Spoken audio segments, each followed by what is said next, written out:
Thanks, Bill. We're at Catrochi's right now, and why? Well, we won't be here for long. Pretty soon we're going to be loading up 300-pound blocks of ice onto a truck and moving them all over the city. It's Froid'Art.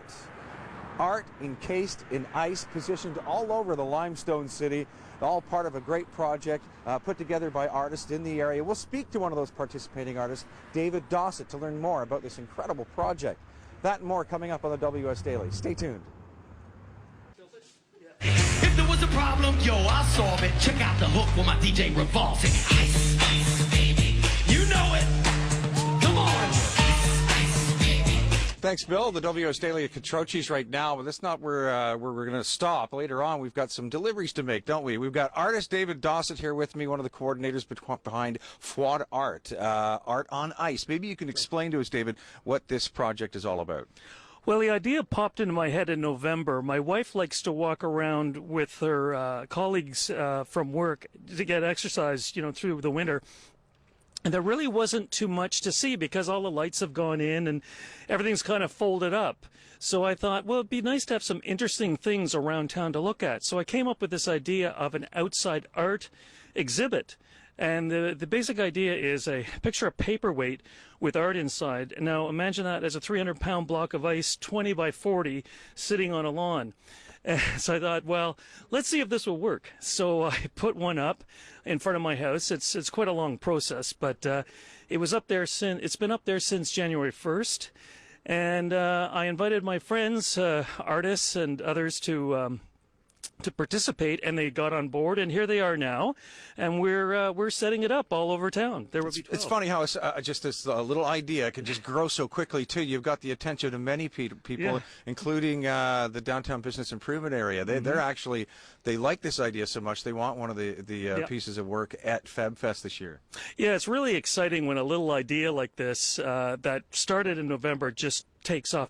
And the latest thing, if I can put a plug in, Awesome Kingston Foundation awarded me $1,000 for this as well. So it kind of helps because my card is maxed out. So it's been a privately funded thing, no public money, and spur of the moment. It's quite a neat idea. Well, it's a great initiative. Now, these blocks of ice are going to be positioned all over the city. Maybe you can tell us some of the locations. Okay, well, the first two locations we're going to are the Rosemount Inn and the Secret Garden bed and breakfast. And then I think from there we're going to the Frontenac Inn. And then just beside it, there's Laura McDermott's on Rideau Street. Then Rideau Public School is going to have one. They're all over town. The map will be published. We actually have it on our Facebook page, so I'll send you the info for that. Now, what did the artists say when you said, hey, I got this idea, I want to stick your art in a block of ice? Well, are you crazy at first? But then they saw it, and it's really neat. You have to see it. I mean, pictures are good. The picture's been fantastic, but if you see it up close, it really makes the art shimmer and sparkle and come out when it's in a 300-pound block of ice. So hopefully it'll stay like that for the month of February. Well, let's hope we don't get any January, February thaws going on here. We're first two stops, Rosemount Inn and Secret Garden. David, let's get going. We're going to set up those blocks of ice. It's Froid'Art. The WS Daily will be back with more on location from the Rosemount Inn and Secret Garden in just a minute. Stay tuned. You know the words.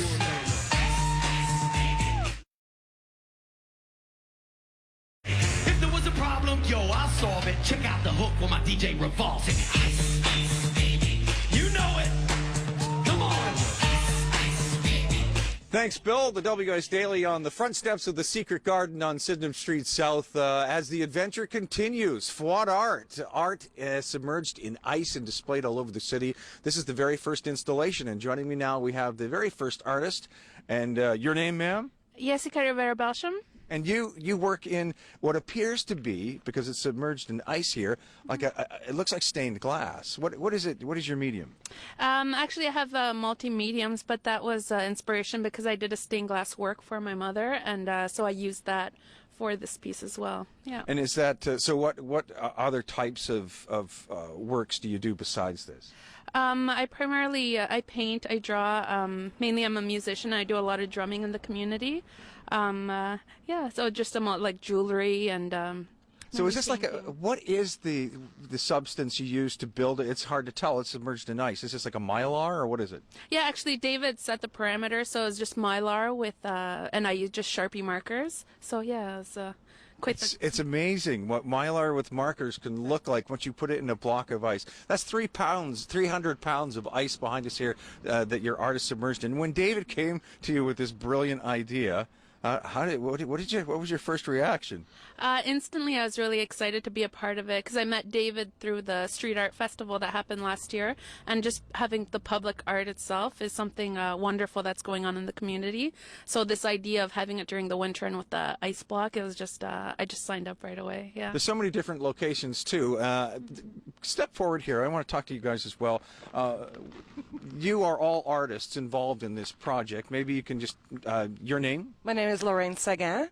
And your work is going to be displayed where? It's going to be on King Street at a private residence really close to the Froid'Art Club Inn. Right. So that's nice. And what did you prepare for this event? I did a winter scene, so it's a nice dark branch with snow on it with a lovely blue background, and very differently than some of the other artists, I experimented with acrylic paint on Mylar. So I froze a piece at home in my freezer to make sure that it could withstand once the ice melted, so that the people who are getting the art afterwards have something that's workable. It is still visible from both sides, which is great. And I was glad to be able to do that in that material because other artists then chose to use acrylic paint instead of the markers. And yourself? I used markers, and mine is going at the Shenmore. My name's Colleen Murphy. You didn't ask me, Bill. And it's the only one that's going to be vertical, so that'll be a little bit of a different experiment. Horizontal, yeah. Horizontal. Yours is going to be standing up. Yeah. So we hope any big strong winds. Yeah, exactly. Well, it'll be in the courtyard, so it should be okay. Right. Yeah. And yourself, sir? I'm Scott Wilson. Mine's kind of off by itself on Cooper Street, another private residence. Actually, somebody who's a collector of my work, I'm told. Well, about the actual project, I think it's absolutely fabulous. It was thrown together very quickly and shows what you can do if you have a will, and David deserves all the credit for that. Absolutely. I mean, really, to get a project with this many people going and up in what has been probably less than 2 months. Well, his idea, he told me about it in December, right around Christmas, and here we are. So consequently, I think it shows a great deal of strength, and it's nice. It's nice that it's the artists of the community being able to share their work with people, and art being worked in today life. Yeah. Using ice to warm winter up a little bit. Yeah. Well, mine is phoenixes in ice, so a fire and ice theme was mine, and as opposed to submerged, I like to think of it as embedded in ice, okay. or whichever. Encapsulated. Yes. And there's also really a kind of interesting purity and preservation thing going on there, with ice being preservation and fire being purity and blah, blah, blah. So it's funny when you deal with symbols like that and something as strong as a block of ice, as dramatic as that, all kinds of associations of iconry are possible, and that is what makes art great, and great art either way. Awesome. Well, it's if you want more information, if you'd like to know all of the locations, the map is readily available on the Facebook page. It's Froid'Art. It's the first year they've done it. Hats off to David Dawson and all the artists that have taken part in this project. For the WS Daily, I'm Bill Hall.